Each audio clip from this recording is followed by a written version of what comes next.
Olá, alunos! Bom, nas últimas aulas, como vocês viram, estudamos sobre a composição da atmosfera, sobre a atmosfera do nosso planeta. Aprendemos sobre a composição do ar, o efeito estufa, o aquecimento global, nos conscientizamos sobre a poluição do ar. E agora, a partir dessa aula de hoje, vamos introduzir um novo tema. Vamos falar sobre os ecossistemas terrestres, a classificação dos seres vivos. Hoje vamos começar uma nova unidade. E na aula de hoje vamos ver sobre a classificação dos seres vivos. Olá, alunos! Meu nome é Juscelia. Hoje vamos estar ministrando essa aula com vocês sobre a classificação dos seres vivos, tá bom? Como vocês podem ver, essa imagem é uma imagem linda, né, de um animal que chama cutia, está se alimentando de uma castanha, que é da castanheira, né, claro. E essa castanheira é uma árvore comum da Amazônia, que pode chegar até 50 metros de altura, tá? E como disse para vocês, a castanheira, ela produz esse ouriço que chama, né? Que fala. Então, aí dentro tem vários tipos de castanha aí dentro, semente que chama. Então, a cutia, ela se alimenta dela e através de várias sementes que ela enterra para comer amanhã ou mesmo depois de outras horas, ela pode se alimentar sim delas enterradas, mas só que depois pode ser que ela esqueça algumas. E nesse momento, ela vai embora. E daí essa semente ela nasce para começar novas filhas dessas castanheiras e assim que vai fazendo a nossa mata, certo? E esse exemplo, gente, é uma interação entre animais, plantas e o ambiente que ocorre a floresta amazônica. E vamos conhecer agora as características desses outros ecossistemas brasileiros, tá? E dos grupos de organismos que vivem nesse ambiente. Bom, gente, os cientistas agrupam os seres vivos com base em semelhanças no corpo, no funcionamento e no desenvolvimento do organismo, no modo de reprodução e por semelhanças entre seus genes. Classificar é agrupar obedecendo a determinados critérios. Então, isso não é feito de forma aleatória. O ramo da ciência que descreve e classifica os seres vivos é a taxonomia. O conhecimento sobre a biodiversidade é fundamental para o alcance de um dos grandes desafios da humanidade, a preservação dos ecossistemas e dos seres vivos. Os avanços tecnológicos e a aquisição de novos conhecimentos vêm possibilitando novos ajustes e mudanças quanto aos critérios de classificação. Bom, o que é a taxonomia? É essa parte da biologia onde classifica os seres vivos. A taxonomia é uma importante ferramenta para os biólogos e por meio dela já foram descritas cerca de 1,5 milhão de espécies vivas. Além disso, sempre aparecem novos variáveis, novos termos e explicações. Não é tarefa fácil para os pesquisadores. Como a Camila já acabou de falar para vocês, que os seres vivos estão classificados em grupo, tá? E eu vou explicar um pouquinho para vocês como vocês podem relacionar isso no seu dia a dia, no seu cotidiano, tá? Por exemplo, vocês vão no supermercado. Chegando lá, vocês vão encontrar as frutas. As frutas estão em que seção? No lugar das frutas. Banana, maçã, pera, mamão, então cada um no seu lugarzinho certo. Por exemplo, papel toalha, eles estão no item que tá coisas da cozinha, certo? E assim são classificados e divididos os seres vivos, por exemplo, os reinos. Os reinos podem ser divididos em grupos menores, os filos, os filos em classes, tá? Depois, em ordem, família, gênero e espécie. Bom, gente, na classificação dos seres vivos, como a Gisela explicou, a primeira classificação são os reinos. E os reinos dos animais, por exemplo, está dividido em vários filos, como ela explicou. Um exemplo, no filo dos cordados, por exemplo, encontram-se, entre outros, os animais que apresentam coluna vertebral. Neles estão incluídos o ser humano, os sapos e muitos outros animais. Cada filo pode ser dividido em grupos menores, chamado esses de classes. Por exemplo, no filo dos cordados tem a classe das aves e a classe dos mamíferos. E essa imagem aqui desses sapos é um exemplo de que nós, seres humanos, e os sapos nos encontramos no mesmo filo. Aí, conforme for separando as classificações, aí a gente vai se separando deles. Como vocês podem ver, gente, as classes são divididas em ordem. Na classe dos mamíferos, como por exemplo os que estão aqui nessas imagens, ó, a ordem dos carnívoros e a ordem dos primatas, tá? Olha, como vocês também, eu vou explicar um pouquinho aqui, os animais carnívoros são aqueles que se alimentam predominantemente de carne e de outros animais.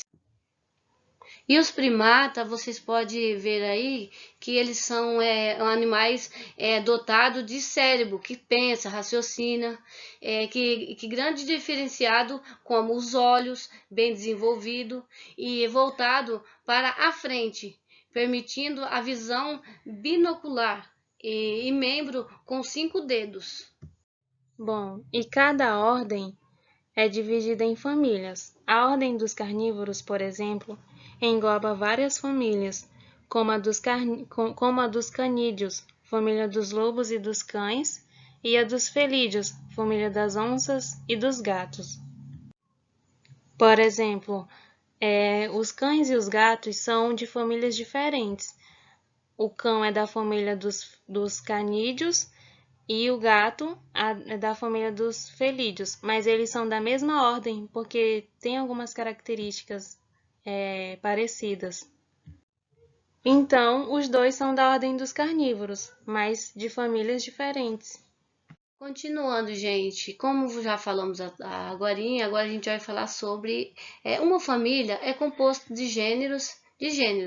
Na família dos felídeos estão o gato doméstico, o gato selvagem e europeu, que pertence ao gênero Felis, enquanto o leão e a onça pintada fazem parte do gênero Panthera. Cada gênero pode reunir várias espécies. No gênero Panthera encontram-se a onça pintada, que Panthera onca, e o leão é Panthera leo, e o tigre é Panthera tigris. Bom, gente, aprendemos que os animais estão classificados. Primeiro em reinos, depois filos, depois em classes, depois em ordens, depois em famílias, depois em gêneros e, por fim, em espécies. E o que são espécies? Espécie é o conjunto de organismos capazes de, na natureza, cruzar e gerar descendentes férteis. Assim, por exemplo, todas as onças pintadas pertencem à mesma espécie porque cruzam entre si e podem gerar filhotes férteis, isto é, filhotes que também serão capazes de se reproduzir. Bom, e cada espécie recebe um nome científico composto de 2 nomes, sempre escritos em latim ou adaptados para essa língua. No slide anterior, a Juscelia citou alguns nomes, e os nomes que ela falou lá, Panthera leo, Panthera tigris, são nomes científicos de espécies. Por exemplo, a espécie humana é chamada de Homo sapiens, a bananeira de Musa paradisíaca, a espécie mais comum de batata é a Periplaneta americana, e etc. E existem umas regrinhas para esse nome científico. O primeiro nome se refere ao gênero e deve ser escrito sempre com a letra maiúscula, a primeira letra maiúscula. E o segundo se refere ao nome específico, escreve-se sempre com letra minúscula.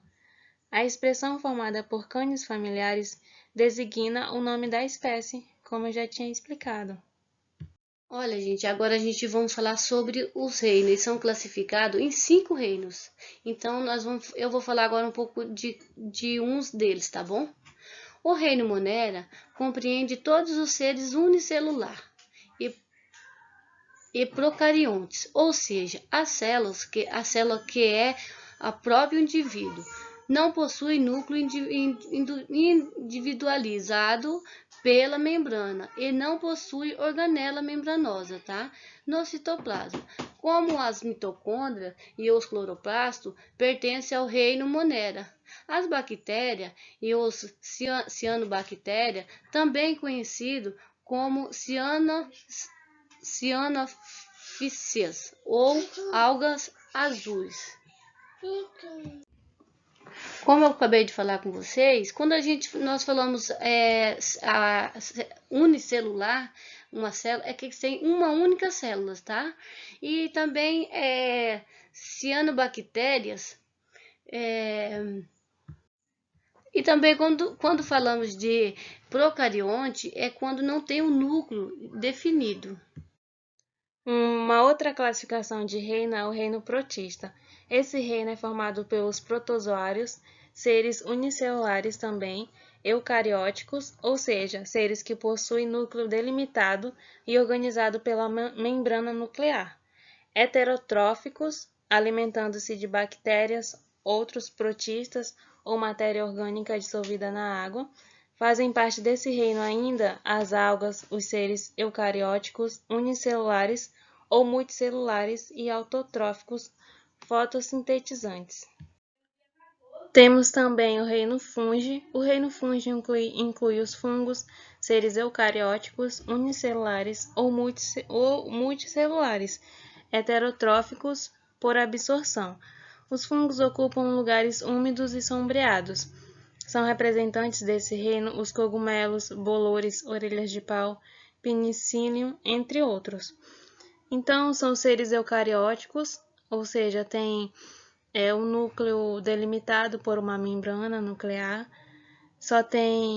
Podem ser tanto unicelular quanto multicelular, ou seja, ter várias células, e heterotróficos, ou seja, se alimentam de outros seres. Temos o reino plantae. O reino plantae, ou metafita, reúne as plantas, seres eucarióticos, multicelulares e autotróficos fotossintetizantes. Pertence ao reino das plantas as briófitas, por exemplo, que são os musgos, as pteridófitas, por exemplo, samambaias, as gimnospermas, que são os pinheiros, e as angiospermas, mangueira. Na próxima aula vamos ver melhor sobre cada um desses tipos de plantas. E o último reino, o reino Animalia. O reino Animalia, ou metazoa, compreende todos os animais. Os animais são seres eucariontes, pluricelulares e heterotróficos. Esse grupo inclui uma grande variedade de organismos, desde os animais mais simples, como as esponjas, até animais mais complexos, como os cordados, grupo ao qual o ser humano pertence. E na próxima aula vamos conhecer um pouco mais dos principais filos desse reino. Por exemplo, sobre os poríferos e os quinidários, os plateumintos e os nematóides, os moluscos e anelídeos, os artrópodes e equinodermos. Mas isso na próxima aula. Também vai ter sobre os vertebrados. E é isso. Continuamos na próxima aula. Até a próxima.